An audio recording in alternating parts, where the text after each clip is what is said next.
Universidad Iberoamericana presenta Cuarto Simposio: Innovación para el bien común y el desarrollo sostenible. Cátedra: Construir para el bien común y el desarrollo sostenible. Ingeniero Nicolás Mariscal Torroella.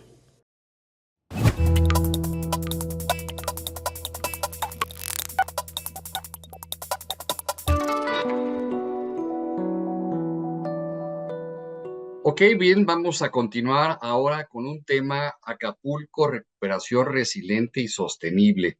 Este tema no solamente es de actualidad, sino es muy necesario de analizar para prevenir circunstancias futuras. Necesitamos revisar la experiencia que hemos pasado con este evento y incluso yo les traigo aquí cierta definición de ciudades resilientes que dice que una ciudad resiliente es aquella que evalúa, planea y actúa para preparar y responder a obstáculos, ya sean repentinos o lentos de origen, esperados o inesperados.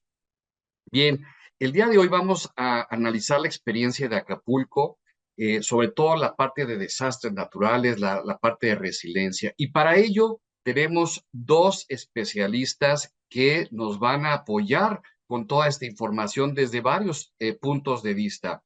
Primero voy a presentar a la arquitecta Elisa Trujillo. Ella es directora de CANACED y Arise, México, arquitecta mexicana con especialidad en diseño arquitectónico sustentable en el TEC de Monterrey, maestra en ciencias para la planeación de infraestructura, ha cursado el programa PRD y Desarrollo Sostenible Local y recientemente concluyó el diplomado de embajadores del Manual Esfera para la asistencia humanitaria. Elisa ha colaborado en múltiples proyectos sociales con diferentes organizaciones en México, España y Alemania. Se especializa en temas relacionados con resiliencia a desastres, desarrollo urbano y cambio climático, así como su relación con la erradicación de la pobreza. Actualmente se desempeña como directora nacional de Arise México y directora general de Senacer. Así que bienvenida, Elisa. Y también tenemos que les voy a presentar por parte de la Universidad Iberoamericana, además que estamos haciendo alianza en la elaboración de este simposio. Así que me da mucho gusto darle la bienvenida a la doctora María Zorrilla, académica e investigadora de Centrus Ibero. Es maestra en estudios regionales por el Instituto Mora y licenciada en Ciencias Políticas por el ITAM y con estudios de doctorado en la UNAM. Ha trabajado en el desarrollo de planes y estrategias de adaptación al cambio climático y biodiversidad, tanto a nivel nacional como regional y estatal, y cuenta con varias publicaciones al respecto. Tiene experiencia y publicaciones en análisis de políticas públicas ambientales, suelo, cambio climático y biodiversidad, así como en el desarrollo de procesos participativos para la toma de decisiones. Ha sido consultora para PNUD, ONU, Medio Ambiente, GIS y BID en temas de adaptación al cambio climático. Desde 2019 es académica de tiempo completo del Centro Transdisciplinario Universitario para la Sustentabilidad, Centrus, de la Universidad Iberoamericana. Así que qué gusto tenerlas aquí para platicar sobre este tema tan importante, tan relevante, no solo para analizar lo que pasó, sino para prevenir lo que puede venir hacia adelante. Así que vamos a iniciar, le voy a dar la palabra a Elisa para que nos dé esta parte de sustentabilidad ambiental, el análisis de vulnerabilidad social y medioambiental, y que nos platiques un poco desde tu punto de vista cómo puedes ver esto y la parte técnica y todo tu análisis. Así que adelante, por favor. Muchísimas gracias, Walter. Muchísimas gracias a todo el equipo de la cátedra Nicolás Mariscal Torroella y por supuesto a mi copanelista espectacular, María Zorrilla. Un gusto estar el día de hoy contigo. Tenemos muchos años ya platicando acerca del tema de los desastres y a mí me gustaría empezar esta charla tan rica, este diálogo que vamos a tener, comprendiendo un poquito lo que tenemos como parte de la audiencia. Sé que tenemos muchísimos emprendedores, muchísimos dueños o trabajadores de micro, pequeños y medianos empresarios, así como también jóvenes.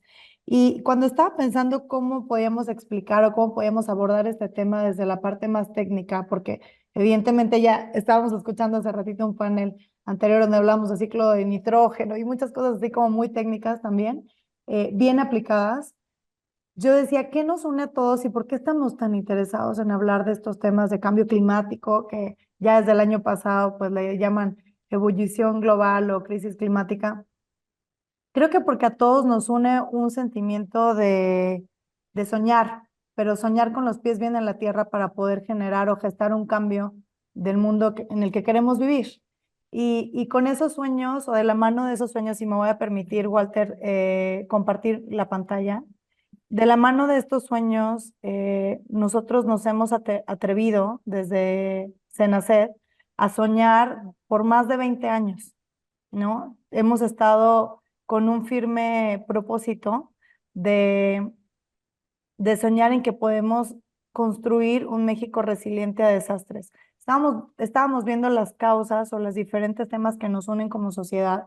Cuando platicábamos de qué podíamos hacer para construir un México mejor, el México que sabemos que nos merecemos, veíamos que hacíamos muchísimos esfuerzos en diferentes temas sociales, ambientales, la niñez, el trabajo digno, etcétera, temas de género, pero siempre había un factor común que nos hacía que nos fuéramos un poquito hacia atrás. Y, y entonces es así como empezamos a trabajar en la gestión del riesgo de desastres, que nos tiene el día de hoy con el tema particularmente de Acapulco, que mucho se ha dicho, hemos escuchado muchísimas noticias donde dicen, y creo que toda la audiencia ya lo tiene más o menos en el consciente, pero si no, lo refuerzo, el huracán Otis, que pegó como un huracán en categoría 5 en la escala Saffir-Simpson, venía como una tormenta tropical y fue en menos de 12 horas que se disparó en, en el estado de Guerrero, pegando las costas del Pacífico. Y no solamente es que se haya disparado como estos fenómenos atípicos que cuando estamos en gestión de riesgo de desastres platicamos mucho que son estos cisnes negros, o sea, estos fenómenos que no nos esperamos, pero que lamentablemente, según Naciones Unidas, van a ser cada vez más comunes. Más bien nuestra certeza va a ser la incerteza en los siguientes años.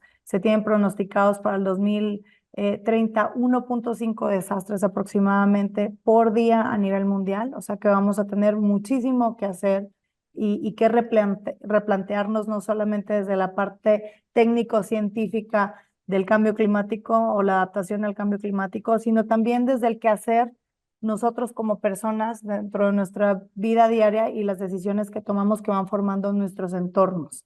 Eh, por ahí hay una campaña de Naciones Unidas que a mí siempre me gusta resaltar que dice que los desastres no son naturales, son socialmente construidos. Y es así como se construyó este desastre que conocemos ahora como huracán Otis y que estamos enfrentando y que tiene un efecto dominó en diferentes áreas de nuestra vida, no solamente en la parte del desastre y se acabó, sino en la parte social, de desarrollo económico, en el impacto ambiental que estamos viendo ahorita en los diferentes suelos de Acapulco, con los incendios actualmente, ¿no? Pero bueno, este sueño que hemos construido por más de 20 años se ve un poquito así. Tenemos el qué pasó, pero no estamos entendiendo por qué pasó ni qué es lo que estamos haciendo de manera conjunta. Entonces, me voy a ir un poquito al cómo, de cómo es que nosotros trabajamos desde Senacet, Walter, si me permites.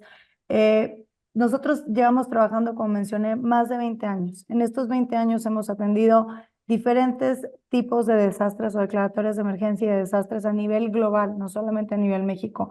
Hemos estado en Ecuador, hemos estado en Indonesia, en los terremotos de Siria y Turquía, ¿no? Entonces, hemos estado aproximadamente, yo creo que cubriendo desastres en mínimo 7 países a nivel mundial.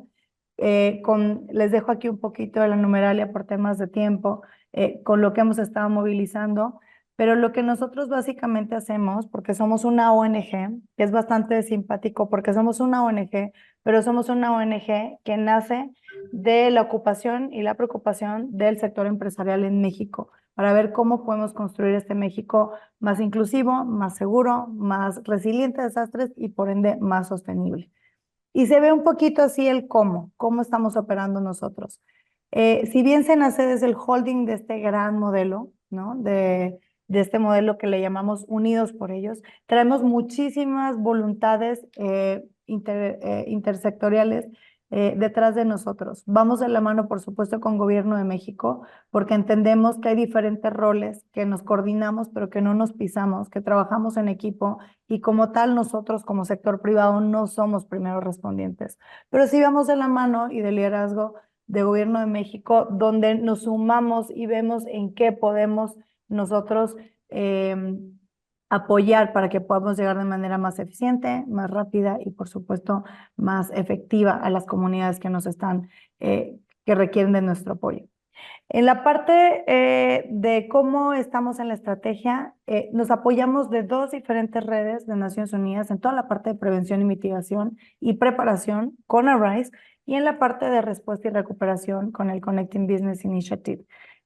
Son 2 redes que están a nivel internacional, cada una de ellas tiene sus diferentes distintivos, pero digamos que estamos cubriendo más de 30,000 empresas a nivel global en 40 países con estas 2, ¿no?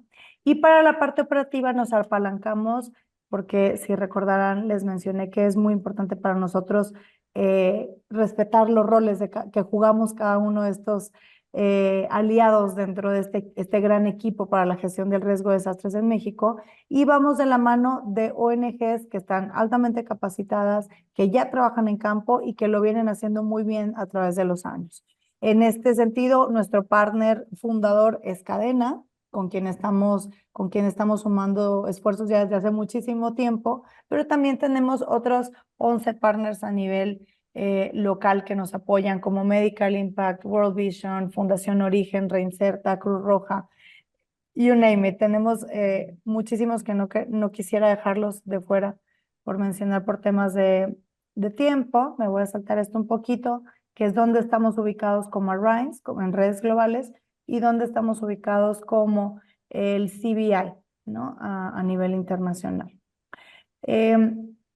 ¿Qué hacemos nosotros? Generamos un solo canal para que el sector privado, los organismos de la sociedad civil, gobierno nacional, estatal y local, y también la academia puedan tener un canal que conecte las necesidades sentidas en campo con las oportunidades de participación de las diferentes instituciones. Y creamos para este canal una plataforma digital que nos respalda, que tiene, como están viendo en su pantalla, diferentes funciones, donde nos permite ubicar a nuestros aliados, ubicar nuestras acciones, tener grupos de trabajo para tener mayor comunicación, una capacitación constante que nos permita hablar un mismo lenguaje y también muy importante toda la parte de rendimiento de cuentas.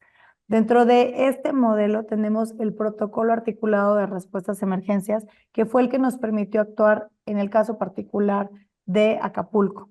En Acapulco llegamos en respuesta, pero eso no quiere decir que solamente nos quedamos en respuesta. Nosotros le damos batería a todo el ciclo de la gestión del riesgo de desastres, de manera que nuestras obras de reconstrucción actuales están enfocadas en generar una mayor resiliencia a la comunidad.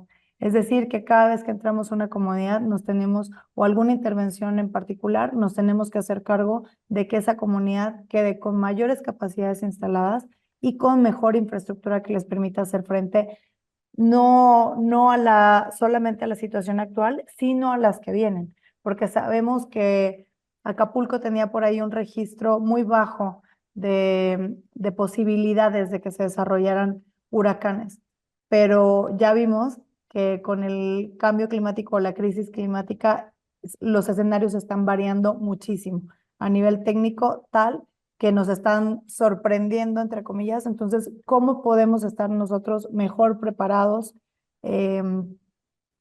sin que tengamos esta certeza que nos daba anteriormente tener a lo mejor temporadas de lluvia o saber cuándo teníamos un huracán y cómo iba a pegar?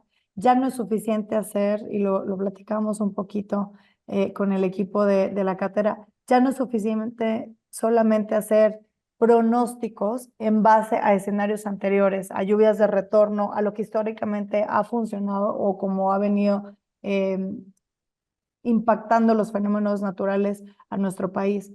Es necesario que tengamos estos dos componentes sobre cuál es el pronóstico basado en escenarios anteriores, pero cuáles son las posibilidades de desarrollarse. Y lo único que podemos hacer nosotros, que es muchísimo, es para poder bajar el riesgo de desastre en nuestro país, es aumentar las capacidades que tienen nuestras comunidades, aumentar las capacidades que tenemos también técnicamente y la infraestructura y reducir las vulnerabilidades que tenemos como sociedad. Entrar solamente a la parte de los roles que nos gusta mucho platicar desde la parte de Senacet, donde tratamos de ser siempre muy respetuosos. Desde nuestra parte y para las empresas que están como parte de la audiencia, tenemos identificadas 6 diferentes oportunidades para colaborar con nosotros. Desde ser reconocidos como champions, pioneros de la gestión del riesgo de desastres en México, el tema de desastres no siempre es tan atractivo, generalmente se lee como algo bastante ajeno a nuestro quehacer como instituciones, sin embargo es algo que nos pega directamente en el modelo de negocios y que como tal no solamente es una responsabilidad como parte de la sociedad, sino también una oportunidad de hacer negocios fuera de lo normal, de hacer negocios bien, que sean altamente redituables y que tengan un gran impacto y una gran generación de valor para nuestras comunidades. El de ser voceros también, por supuesto, como parte de nuestros consejeros, potenciadores de acciones nacionales que tengan un gran impacto a nivel global, reconocidos dentro de sus áreas de expertise. Siempre decimos que tenemos que enfocarnos con las empresas y les pongo por ahí un ejemplo muy breve de uno de nuestros consejeros, que es UPS y quien lleva la logística humanitaria a nivel nacional con nosotros. No es solo que ellos den un servicio excepcional a nivel internacional bien reconocido, sino que también están aportando ese conocimiento para el bienestar de nuestras comunidades. La parte de tener gran acceso a networking con todos los expertos de gestión del riesgo y reducción del riesgo de desastres a nivel internacional y nacional, y la parte humanitaria, que es toda la parte de canalización de apoyo para la respuesta. Somos más de 183 instituciones que estamos colaborando actualmente y gracias a este apoyo que movilizamos, estas 183 instituciones en Acapulco, pudimos llegar a 112 comunidades con más de 9,000 toneladas de apoyo humanitario y estamos actualmente trabajando en más de 7 proyectos enfocados en recuperación de escuelas, de albergues de niños, niñas y adolescentes. Estamos también apoyando directamente en la parte de salud, no solamente física, con el programa Sanando Acapulco, donde ahorita estamos muy enfocados a temas de atención de salud primaria, consultas primarias para temas de enfermedades vectoriales como Zika, dengue, chikungunya, sino también a la parte mental, la parte de salud mental, donde vamos de la mano de Fundación APSI para proveer servicios de apoyo psicoemocional a la comunidad de Cumbres de Llano Largo. Y también como este tipo de proyectos estamos diversificando fondos para la parte de restauración de suelos, para la parte de seguridad alimentaria, que es muy importante. Creo que, no sé para la audiencia en general si es tan latente, pero el estado de Guerrero no es que solamente haya estado impactado por la parte del huracán Otis, es que ya venía impactado por muchísimos años de carencias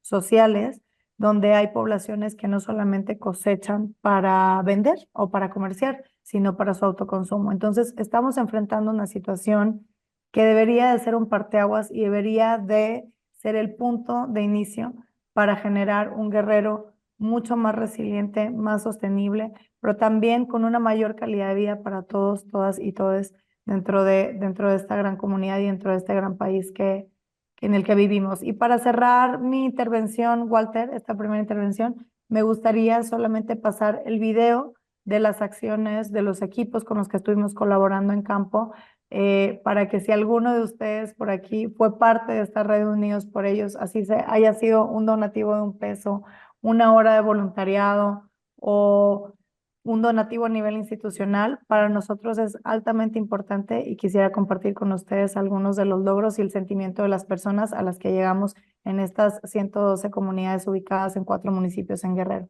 Adelante con el video, por favor.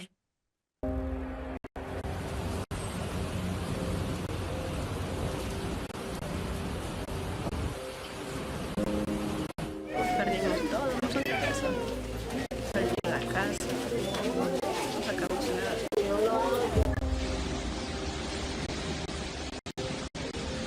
Empecé a escuchar viento, fuerte viento. Escuché que los vecinos, los portales de los vecinos en sus casas se quebraban y fue descomunal. Fue algo que no se podía creer. Estaba todo destrozado, todas las calles, los postes caídos de las calles, en las banquetas estaban quebradas, estaban un carro encima de otro. Vivo aquí en el poblado de La Poza, donde el huracán nos dejó sin casa, voló las láminas de las casas, las láminas, nos tuvimos que cubrir en un techo de losa que nos dieron permiso de meternos, porque me quedé sin casa, sin ropa, sin nada. El desastre de Otis es demasiado. La comunidad de Acapulco quedó destrozada en todos los niveles, en todas las zonas, y necesitamos manos para salir adelante.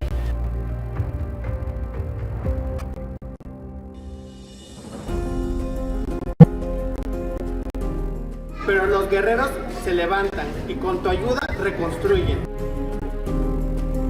Estamos muy agradecidos de corazón que sigan apoyando. De verdad, muchas gracias. Realmente el compromiso es con las familias, con las niñas y los niños, sobre todo la gente más vulnerable, es el compromiso que tengo con ellos. Es importante estar unidos y estar buscando también apoyos para hacerles llegar a estas familias y a la niñez que más lo necesitan. La verdad, de todo corazón te digo que si estamos unidos todos como voluntarios vamos a llevar muchísima, pero muchísima esperanza.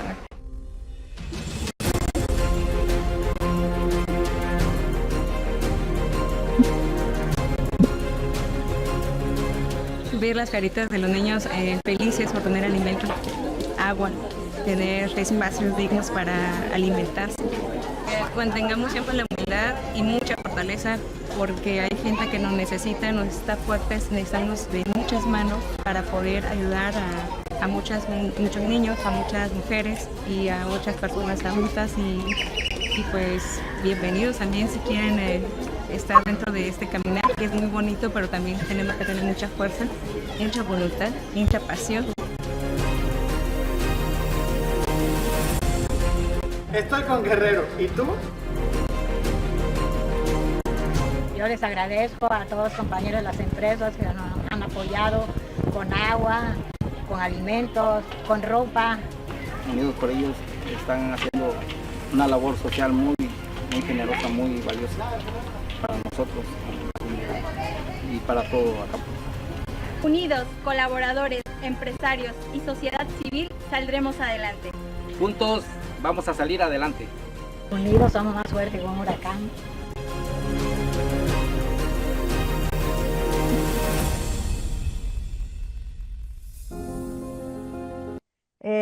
Me gustaría nada más ir cerrando esta parte con una frase que me encanta de Margaret Mead y que siempre que puedo la pongo sobre la mesa, que es: nunca dudes que un pequeño grupo de personas comprometidas pueden cambiar el mundo. De hecho, es lo único que lo ha logrado. Y con este sentimiento de que podemos cambiar y con esta convicción de que lo estamos haciendo paso a pasito, yo nos invitaría a seguir soñando, a que sigamos soñando unidos por ellos, unidos por el México que sabemos que nos merecemos y que podemos construir cada uno desde nuestra trinchera. En el caso de nosotros, desde la reducción del riesgo de desastres y de manera de evitar el sufrimiento de las personas a través de la construcción de comunidades resilientes. Muchas gracias.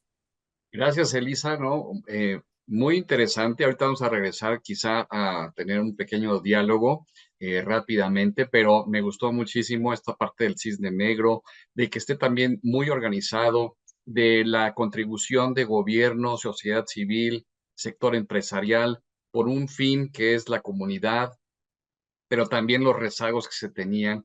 Y para ello también es importante ver pues la degradación histórica del territorio, los atlas nacionales de riesgos y demás. Así que bienvenida María, para que nos platiques también esta otra parte que va a complementar mucho lo que nos acaba de decir Elisa. Así que adelante y bienvenida.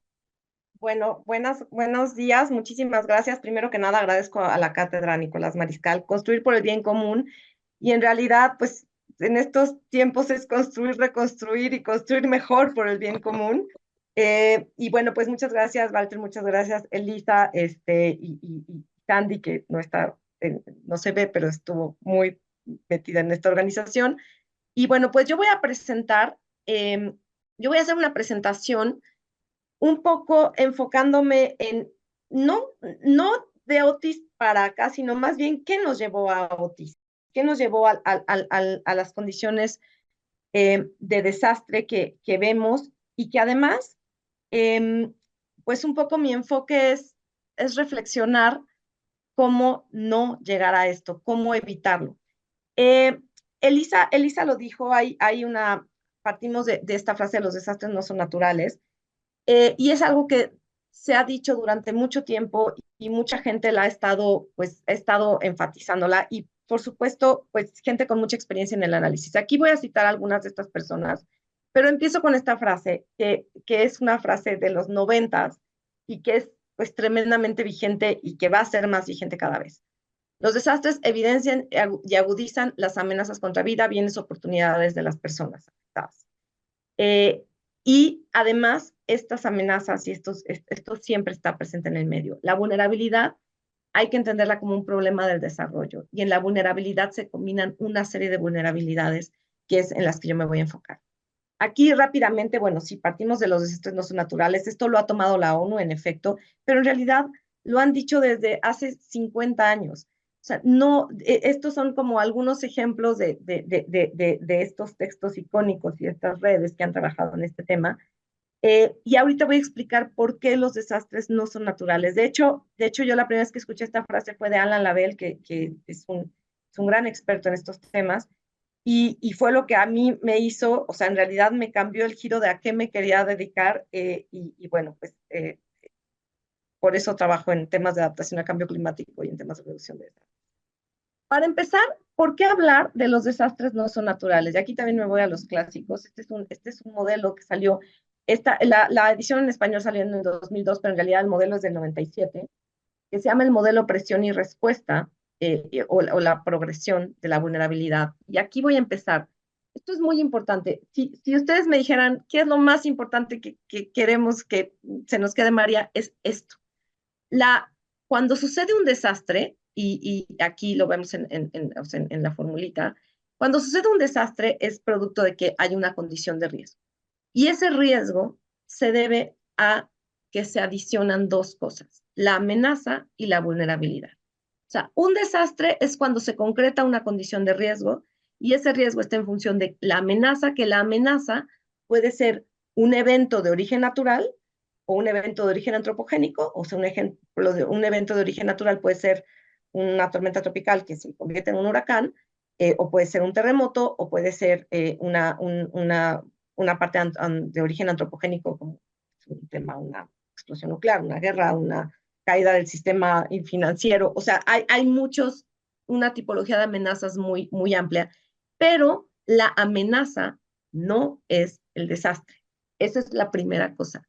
Para que el desastre suceda, este evento, este huracán, terremoto o lo que sea, tiene que juntarse con condiciones de vulnerabilidad.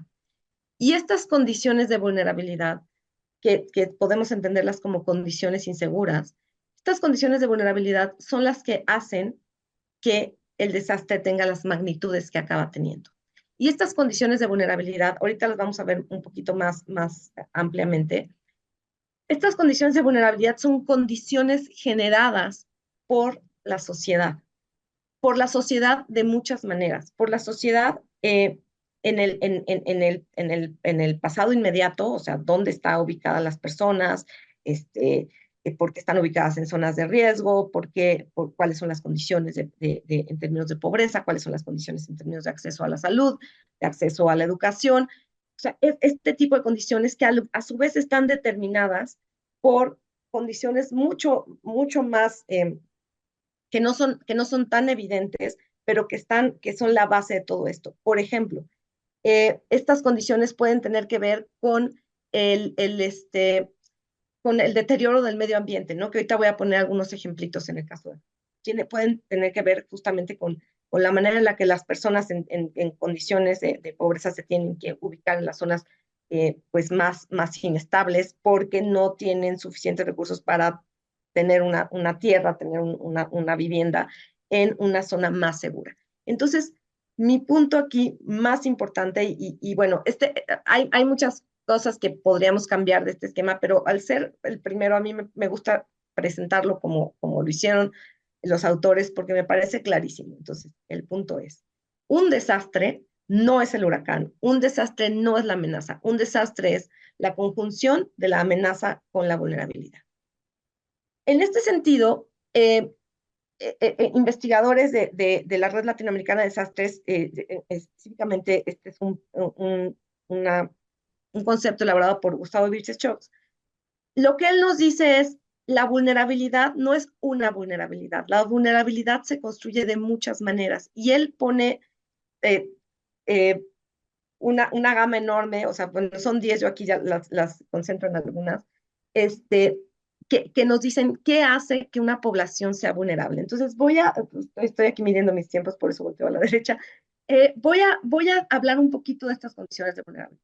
La primera, o sea, todo esto, imagínense que no existe todavía el huracán o el desastre, pero estas cuestiones existen. Estas son condiciones bajo las cuales las ciudades, las personas, las localidades, los estados o los países viven. Y lo podemos anidar desde lo más chiquito, desde la localidad, hasta condiciones de un país. Entonces, lo primero que tenemos que ver es lo que él llama la localizacional, que en términos de cambio climático se llama exposición, que es dónde están ubicadas, ¿no? O sea, ¿por qué hay personas ubicadas en laderas? ¿Por qué hay personas ubicadas en orillas de ríos? ¿Por qué hay personas ubicadas en zonas que claramente están expuestas?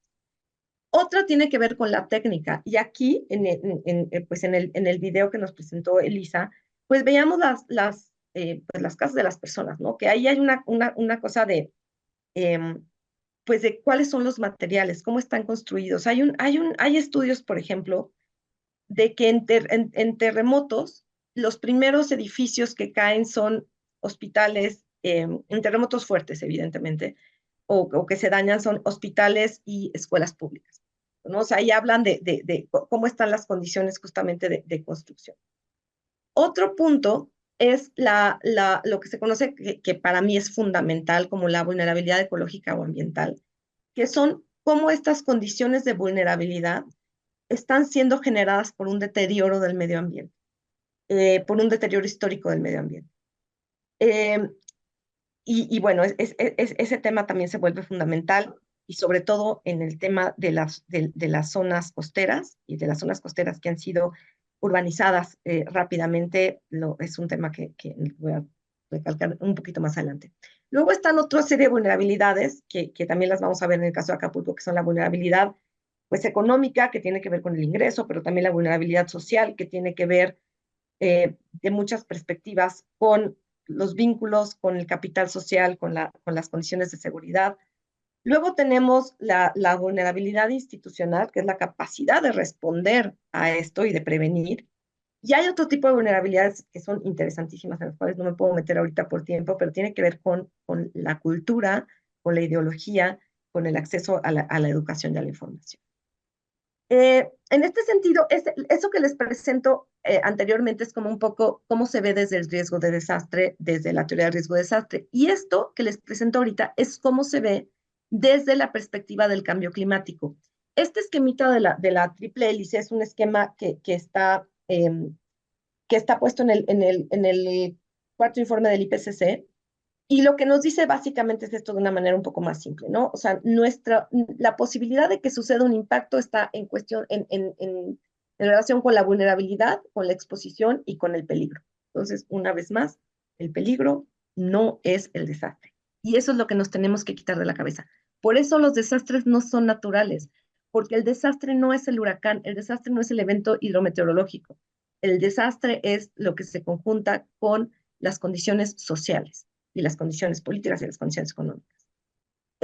Y bueno, en este sentido hay varias respuestas. Elisa nos presentó todo el tema de la respuesta de gestión integral de riesgo de desastre, que es fundamental. El cambio climático tiene la respuesta de la adaptación a cambio climático. Al final tienen que ir de la mano. Bueno, entonces, hablemos unos minutitos de Acapulco. No empiezo con las imágenes de Otis, porque en realidad estuve como buscando para preparar esta presentación y lo que me encontré fue, por ejemplo, este muy buen artículo que salió en el 2021, que lo que explica, la imagen sale así de borrosa, la tomo de ahí, pero que lo que explica básicamente es cómo se pobló Acapulco en el siglo XX y cómo el modelo de desarrollo enfocado en el turismo, que fue que ha sido y que esperemos que siga siendo muy redituable en términos económicos para toda la población, también empezó a tener como etapas, y en esas etapas se fue construyendo, y aquí vemos, no se ven muy bien, pero traté de hacerlo a la mejor resolución, pero vemos cómo de hace 50 años para acá, dice a partir de los 70, es cuando el modelo de desarrollo que empieza en la parte costera, que es la parte más atractiva para el sector turístico, pues va mandando a la población que se enfoca en servicios, a la población que es más, que trabaja más en el empleo de las cuestiones turísticas, o a la población tradicional de Acapulco, a las zonas más de ladera, más arriba de la bahía y de toda la zona portuaria. Y aquí vemos también cómo la parte turística se empieza a expandir durante el 2000 hacia lo que es la barra, ligado a la Laguna de Tres. Entonces, volviendo al modelo progresivo de la construcción de la vulnerabilidad, lo que tenemos es que la historia de la vulnerabilidad de Acapulco se ha construido a lo largo del siglo XX. Tenemos justamente esto que nos contaba Elisa, ¿no? Del Cisne Negro y de cómo estos eventos vienen. O sea, sí, evidentemente, fue un evento de 6 horas. Esto que les estoy poniendo aquí, de 12 horas, de desarrollo de 12 horas, más o menos a las 6 de la tarde, ya había noticias de que iba a pegar en una muy alta categoría en el puerto. O sea, había un pequeño margen de 6 horas.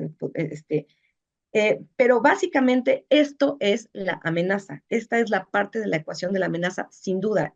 Y además, sabemos que con el cambio climático, estos eventos pues van a desarrollarse en mayor cantidad, en mayor intensidad, pero bueno, esta es la amenaza. ¿Qué pasa con la vulnerabilidad?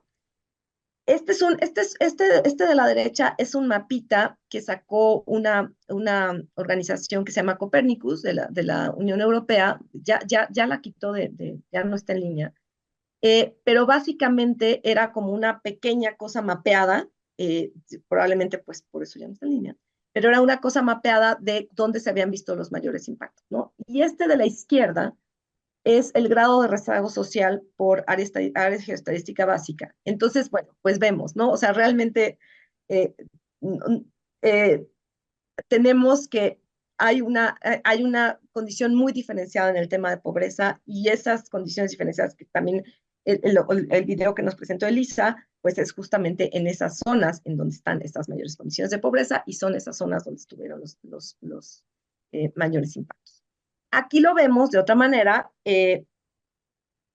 Estuve tratando de sacar, para esta presentación, ustedes no tienen idea del tiempo que me tardé buscando atlas de riesgos, atlas locales de riesgos, un poco qué información había, y lo que encontré, aunque no están y ni siquiera ya están en línea, o sea, lo que encontré fue que los atlas como documentos son del 2005, del 2002, hay algunos mapas actualizados, no hay una estrategia estatal de cambio climático, hay algunos documentos de 2015, pero lo que queda claro es que a nivel de respuesta institucional,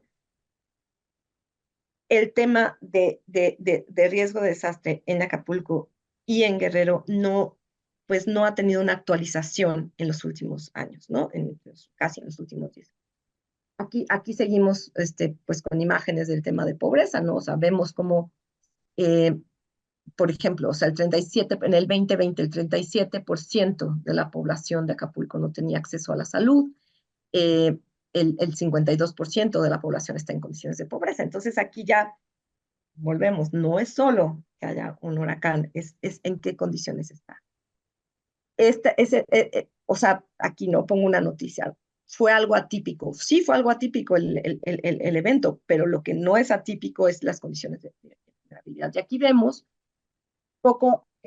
un poco ilustrando el tema de la vulnerabilidad social en términos de vínculos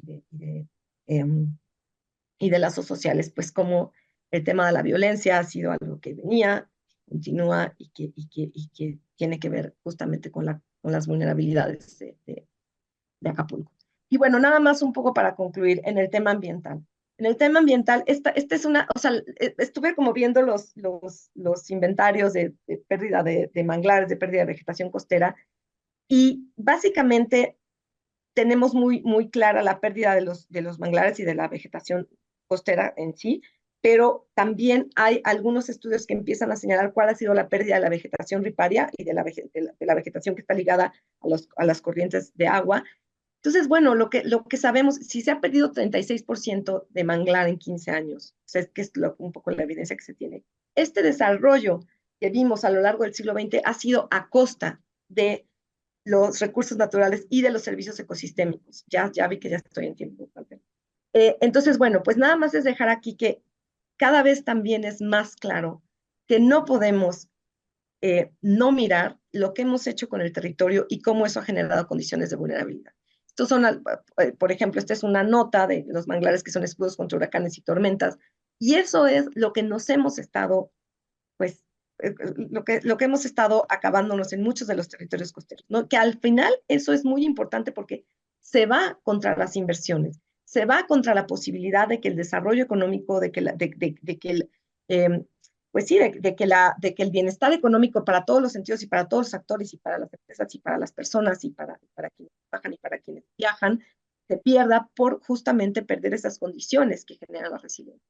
Entonces, más que conclusiones, y ya voy a acabar, más que conclusiones, termino con muchas preguntas, ¿no? Y estas preguntas tienen que ver con la necesidad de atender las condiciones de vulnerabilidad, de no generar más vulnerabilidades, de cambiar los mensajes sobre los desastres. No podemos estar comunicando que los desastres son los eventos, sino los desastres son las condiciones que generan el evento más la vulnerabilidad. Una cosa fundamental es cómo hacer que la recuperación y la reconstrucción no regrese a las mismas condiciones de vulnerabilidad, sino que construyan resiliencia. Y bueno, esto tiene que ver con acuerdos, con estructuras políticas, con institucionales, entre muchos otros aspectos. Y bueno, pues muchas gracias. Me gusta muchísimo. Ya tenemos un análisis muy completo. Déjenme hacerles más preguntas, las que planteaste, que sí me gustaría comentar. Algunas rápidas y algunas las desarrollamos si gustan. Pero yo me acuerdo, Elisa, que platicábamos sobre me comentabas del cisne negro y la relación del cisne negro con las aseguradoras. ¿Cómo les fue? Me platicabas es uno de los 3 fenómenos más fuertes. ¿Nos puedes comentar algo rápido sobre eso? Sí, claro, con mucho gusto, Walter. Bueno, los desastres, la manera en la que siempre o históricamente se han documentado los desastres siempre es con pérdidas y muchas de ellas es a nivel económico.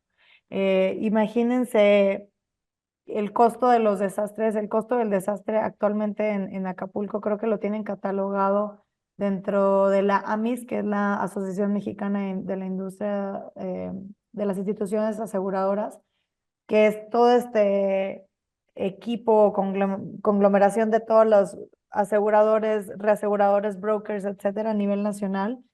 Dicen que es el tercer desastre con mayor impacto a nivel nacional, con un costo aproximado de 37 millones de pesos.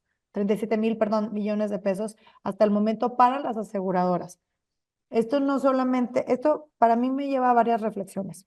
Número 1, la importancia del seguro como herramienta de transferencia de riesgo y como herramienta de rápida recuperación.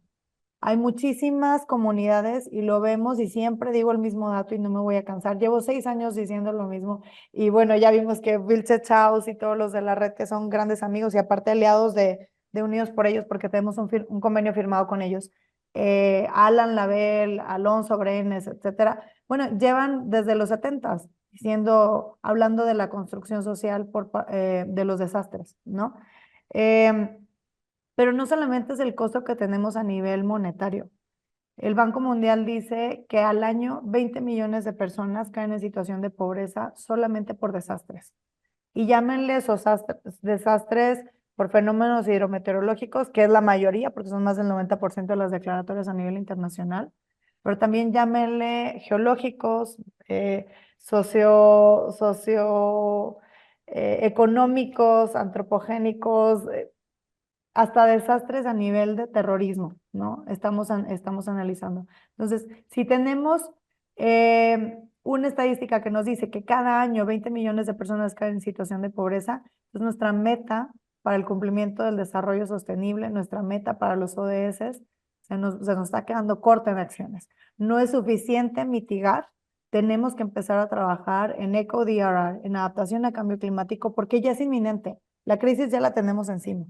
¿Qué es lo que estamos haciendo? ¿Cómo estamos trabajando con esta industria? En particular, ahorita la que mencionabas, la de los seguros, cómo trabajamos de la mano con ellos, que son nuestros líderes del grupo de trabajo de seguros, porque ellos tienen una riqueza enorme, no solamente en las herramientas que tienen, que ojo con las herramientas porque luego nos enojamos y el otro día lo platicaba en un evento de la AMIS, que soy una nueva creyente, ya me evangelizaron, de que a veces compramos cosas que no sabemos que compramos. Entonces queremos que con un seguro nos paguen otro siniestro. Tenemos que tener un conocimiento o permear este conocimiento, socializarlo para saber qué es lo que estamos comprando, cómo nos están apoyando para transferir el riesgo, pero también las aseguradoras tienen grandes bases de datos que nos ayudan para estar mejor informados, para tener toma de decisiones mucho más asertivas, porque los desastres, que normalmente los vemos como el post, y la gestión del riesgo de desastres, no debería de ser algo aislado que estamos trabajando ahorita y que hablamos porque se puso de moda la palabra de resiliencia. La gestión del riesgo de desastres debería de ser un compás para la política pública de desarrollo en nuestras comunidades, donde se empiece a ver esta interrelación, ya lo mencionaba muy bien María, sobre todo el tema de las vulnerabilidades sociales, pero cómo nos pega el tema de la educación, donde las estadísticas nos dicen que si nuestros niños no vuelven a la escuela después de 4 meses del desastre, la tasa de deserción escolar se dispara. No nos dicen que en temas de género las mujeres nos pegan 14 veces más el tema de los desastres, solamente por los roles tradicionales de cuidado que tenemos o que hemos asumido o que nos creemos o que nos, en algunos casos, imponen, ¿no? No me voy a meter mucho en ese tema. Pero vamos así. Si estamos hablando de desarrollo sostenible, si estamos hablando de crisis climática, si estamos hablando de temas de medio ambiente, este es un círculo vicioso que tenemos la posibilidad de cortarlo a través de capacidades instaladas en nuestras comunidades y reducción de vulnerabilidades y exposición también dentro de las mismas. Buenísimo. Y María, me gustaría preguntarte, ya que nos hablas de que hay tan poca información, el trabajo que te costó para poder ver el Atlas y para ver ciertos documentos que te pudieran dar más guías en ese sentido, y que no son desastres naturales, sino que parte es que la población se pone en lugares donde no debería colocarse, ni con la construcción adecuada. ¿De qué manera Acapulco y en general México deberá estar abordando los desafíos del cambio climático? Porque ahora vemos que se van a presentar a lo mejor impactos ambientales que no se tenían previstos, pero incluso tenemos algunos que son recurrentes y como que no hacemos tampoco los cambios necesarios. Entonces, ¿cuáles serían estos cambios que tú propondrías sobre el cambio climático en su infraestructura o en la planeación urbana? ¿Qué nos podrías decir al respecto? Bueno, hay varias cosas. Nada más quiero decir algo pequeñito sobre los seguros, que es que en realidad las grandes aseguradoras pues ya saben lo que viene, o sea, con temas de cambio climático. y también se están preparando, y uno de los elementos que están considerando es justamente las soluciones basadas en la naturaleza. Y cómo hacer primas diferenciadas para aquellas empresas que contribuyen a conservar los servicios ecosistémicos contra aquellas empresas que destruyen servicios ecosistémicos. Entonces, en el sector asegurador y en el sector financiero, la resiliencia se está poniendo como un tema fundamental, porque al final la falta de resiliencia ambiental, la falta de servicios ecosistémicos va a pegar en miles de millones de dólares al año. Entonces, bueno, eso lo quería un poco acotar. Y ahora, sobre tus preguntas. En realidad, yo lo que creo es que tenemos, bueno, o sea, también quiero partir de el Otis no fue el único. O sea, estuvo el Paulina y el Paulina fue devastador. No estaban las condiciones sociales que están ahorita en el Paulina. O sea, no estaba, por ejemplo, cuando fue el Paulina todavía no estaba totalmente urbanizada la parte digamos, de Diamante hacia el aeropuerto, la parte que es la barra de la laguna. Luego vino el Manuel, pero antes hubo otros, y además es una zona sísmica. Entonces, el punto es que no se puede vivir en un espacio ya en ningún lugar como si no hubiera un riesgo a algún desastre. Y esa es la primera cosa que tenemos que evidenciar. ¿Y eso qué nos hace? Pues nos hace realmente obligarnos a actualizar todos los instrumentos de prevención de riesgo de desastre.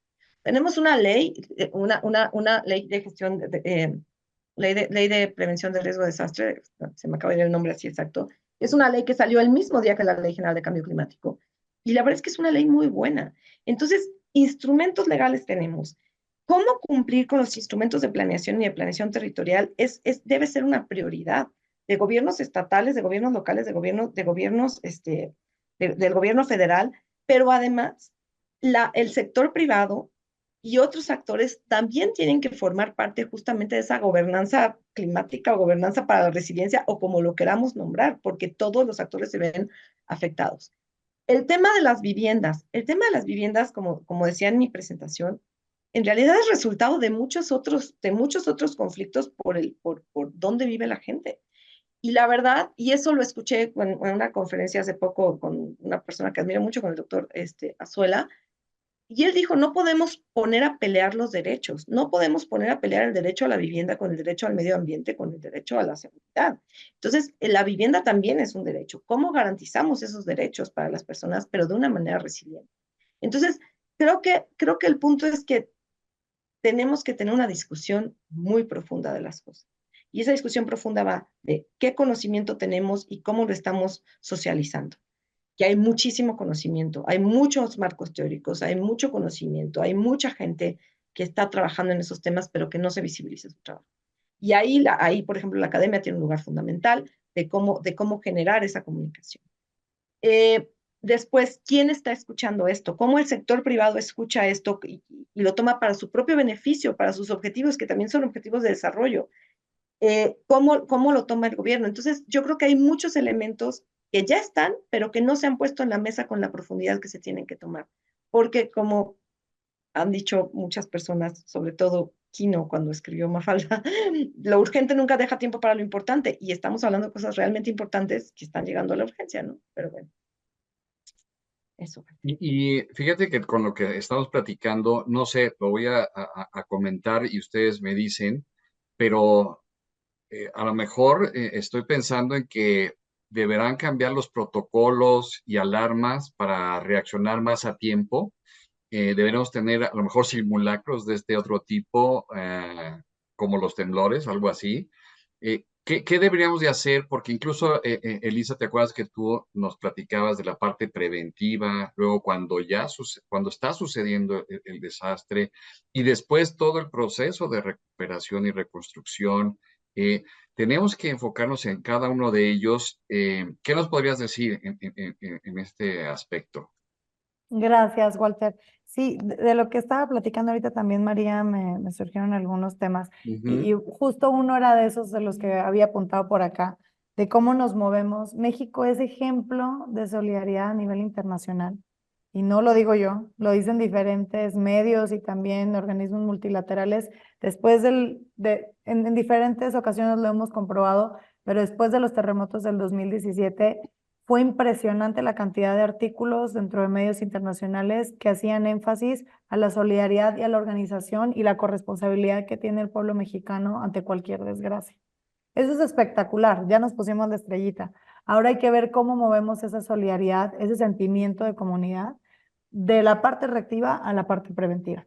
Porque si no, vamos a estar siendo vanagloriados a nivel internacional todos los años por cómo reaccionamos. Y en realidad lo que queremos, y siempre lo decimos que por eso también es tan difícil, porque es muy poco rentable para cualquier medio de comunicación, temas de gobiernos a nivel político, etcétera. Es muy poco rentable decir que no pasó nada. Pero lo que queremos nosotros, cuando prevenimos un desastre, lo mejor que te puede pasar es que no te pase nada. Si construyes bien, el edificio no se cae. Es lo que decía María, el desastre no es el terremoto, el desastre no es la inundación o las lluvias. El desastre es que nosotros lo construyamos con conocimiento previo y lo construyamos aún así mal. Es parte también de negligencia. Porque hay un artículo muy bueno y se lo recomiendo, lo pueden buscar ahí en internet y seguramente les sale. Hay un artículo que hace una comparativa entre Haití y Japón. A ver, dejemos de fuera que son civilizaciones completamente distintas, que en Haití había un tema de autoconstrucción muy fuerte, y creo que también lo mencionó por ahí María, el tema de la infraestructura, lo importante de la infraestructura vital. Nosotros le llamamos, dentro de la parte de gestión de riesgos de desastres, le llamamos infraestructura vital a toda la infraestructura básica necesaria para que una comunidad siga operando. Imagínense, si aquí hay empresarios dentro de la audiencia, imagínense el plan de continuidad de operaciones de su negocio trasladado al plan de continuidad de operaciones de una comunidad. ¿Qué necesita una comunidad para que siga operando, sigan teniendo los beneficios de una comunidad normal sin que exista esta disrupción? Bueno, a eso se le llama entorno construido, infraestructura básica vital, que estamos hablando de escuelas, toda la parte del sistema educativo, toda la parte del sistema de salud, que son los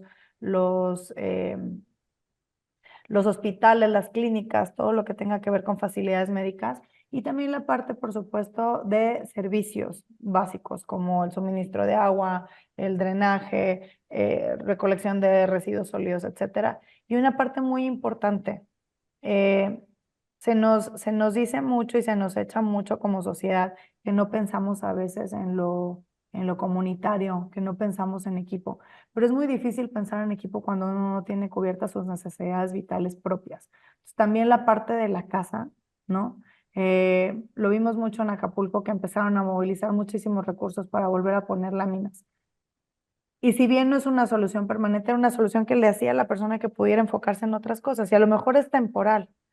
No es a las que abocamos nosotros, porque evidentemente sabemos que un huracán de categoría 1 o 2 te va a volar la lámina otra vez, ¿no? Imagínate si llega a 1.5. O sea, obviamente tenemos que estar bien enfocados, pero con la realidad también bien puesta en siempre decimos en nuestra mente, en nuestro cuerpo y en nuestro corazón, de saber que tenemos que solucionar, ahorita también lo decía María, solucionar lo importante, pero también lo emergente. El tema que traes encima que tienes que empezar a dar solución para poder ir sacando. Así como los desastres tienen un efecto dominó en lo negativo, también podemos tener nosotros como sociedad un efecto dominó en lo positivo.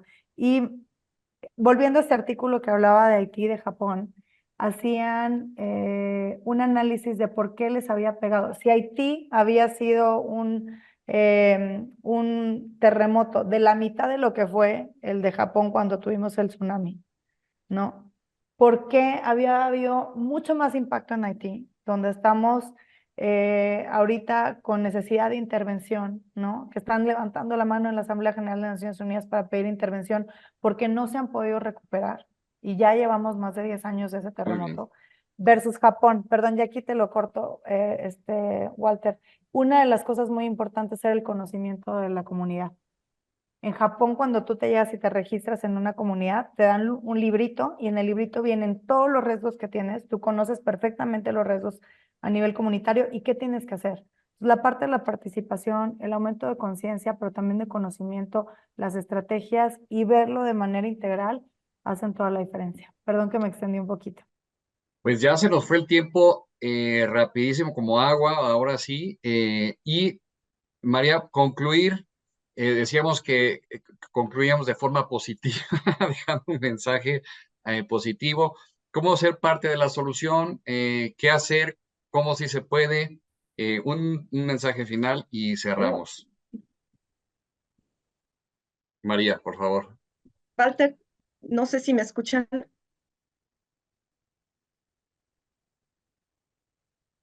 Sí. Hola, es que se me cortaba. Pues no, en realidad muchísimas gracias, creo que ya no nos da para el mensaje final, pero yo agradezco muchísimo y creo que este tipo de discusiones son importantísimas y juntar a los diferentes actores y hagamos más de estos temas. Esto.